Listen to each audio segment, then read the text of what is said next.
일토소명 묵상, 이스라엘에 하나님이 없단 말이냐? 10여 년 전에 한 회사의 지점 건물 준공 감사 예배에 설교를 하러 간 적이 있습니다.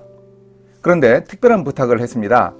전에 예배를 드리지 않았을 때는 물론 그랬고, 예배를 드리기 시작한 후에도 직원들이 꼭 하는 행사가 있다고 했습니다. 예배와 기념행사가 다 끝나고 나면 직원들이 나중에 모여서 고사를 지낸다고 했습니다. 그 직원들은 고사가 늘 해오던 일종의 관행이라고 생각하고, 또한 뭔가 두려움을 해소하고 기댈 것을 찾기 위한 나름의 노력을 한다는 생각이 들었습니다. 하지만 단호하게 할 말은 해야겠다는 생각으로 기도하다가 열왕기하 1장에 나오는 성경 내용을 설교에 포함시켰습니다. 오늘의 말씀은 열왕기하 1장 2절에서 4절입니다. 아하시아가 사마리아에 있는 그의 다락 난간에서 떨어져 병들매 사자를 보내며 그들에게 이르되 가서 에그론의 신 바알세부백에게 이 병이 낫겠나 물어보라 하니라.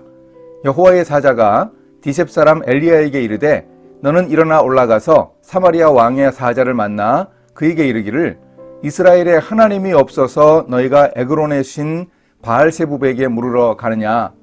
그러므로 여호와의 말씀이 내가 올라간 침상에서 내려오지 못할지라 내가 반드시 죽으리라 하셨다 하라. 엘리야가 이에 가니라. 북이스라엘 왕국 아합 왕이 죽고 난 후 아들 아하시아가 왕이 되었는데 어느 날 그의 다락 난간에서 떨어져 다쳤습니다. 그러자 아하시아는 에그론의 신 바알세부백에게 가서 그 병이 낫겠는지 물어보라고 시켰습니다. 바알세부는 블레셋 사람들이 숭배하던 신이었습니다. 이때 여호와의 사자가 엘리야 선지자에게 하나님의 심정을 전달합니다. 이스라엘에 하나님이 없어서 너희가 에그론의 신 바알세부백에게 물으러 가느냐. 이것은 그야말로 하나님의 한탄입니다. 결국 하나님은 이 질문에 대한 대답을 할 여유도 주시지 않고 아하시아의 어리석음에 대한 징벌을 예언하셨습니다.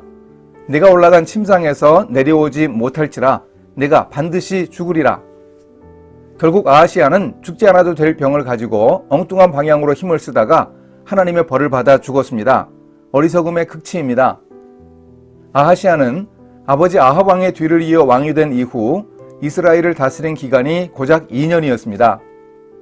저도 앞에 중공 감사 예배에서 명품 놔두고 짝퉁을 못 사서 안다라는 사람은 어리석다는 비유를 하면서 여호와의 사자의 메시지를 통해 분명하게 전달했습니다.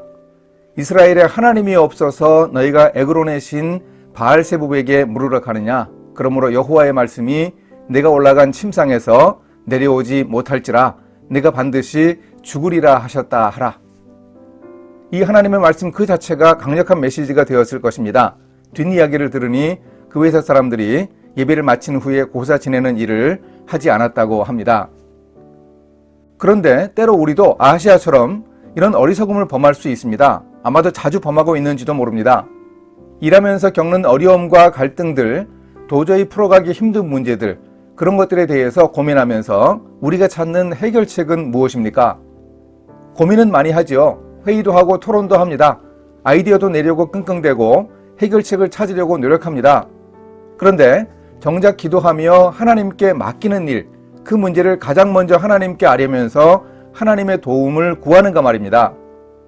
나름대로 노력한다면서 온갖 방법을 다 사용해 해결하려고 하다가 결국 패가망신한다면 그것은 바로 아하시아의 전철을 밟는 것입니다. 모든 문제를 하나님께 가지고 갑시다. 하나님이 귀찮아하실 리가 없습니다. 그러면 하나님은 아무리 사소한 문제라도 우리의 어려움에 관심을 가지고 깊이 관여해 주실 것입니다. 이렇게 실천하겠습니다. 병이 들었으면 의사를 통해 치료를 받을 수 있습니다. 하나님이 허락하신 의술을 효과적으로 사용하는 것도 하나님의 방법입니다. 그런데 아하시아 왕의 태도는 하나님을 배반하는 전적인 불신이었음을 잘 알고 있습니다. 하나님을 제가 하는 일과 제가 살아가는 인생의 유일하신 주관자로 인정하는 믿음을 가지기 위해 노력하겠습니다. 함께 기도하십니다. 기도에 응답하시는 하나님, 문제가 생기면 가장 먼저 하나님께 기도하며 엎드리는 일에 익숙하지 못했던 저희의 믿음 없음을 용서하여 주소서. 다른 어떤 방법과 시도를 하나님 통한 해결책과 비교하지 않겠습니다. 하나님의 손에 모든 문제들을 올려놓을 수 있는 믿음을 주소서. 예수님의 이름으로 기도합니다. 아멘.